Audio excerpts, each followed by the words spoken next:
Itong pare, every Sunday, Saturday may misa na. Araw-araw may misa. Koleksyon abot ng bilyon.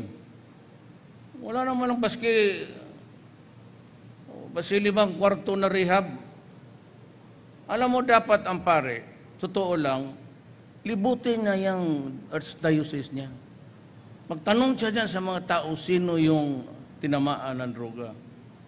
Ayun ang i-gather nila, gastusan nila, pakainin nila, at gamutin nila. Ang pare kasi, it's all right to talk about taking the life of...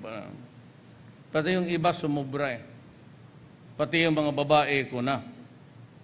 Eh, huwag yung ganon. Kahit lahat ng ikaw, pati kayo, pati ako, pareho ba tayong sakit? Yung mga babae dyan sa konbento ninyo, nandito man, panahon ni Gloria Arroyo, naghingi sila ng Pajero, Montero, lahat ito mga obispo na to. You know, there is a constitutional provision, separation of church and state. No money can be spent for a particular religion. Bawal talaga yan. Naghingi kasi binigyan sila. That is graft and corruption. Sabihin ninyo, nagkamali ako, binastos ko yung simbahan. Mag-resign ako. Niwala ka, I'll give you the word. Ikaw, Presidente, binastos mo yung Katolik.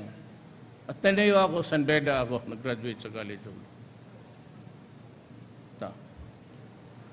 Altar secrets, sekreto sa mga altar. Yan pare nakatalikod. Sex, politics, and money in the Philippine Catholic Church.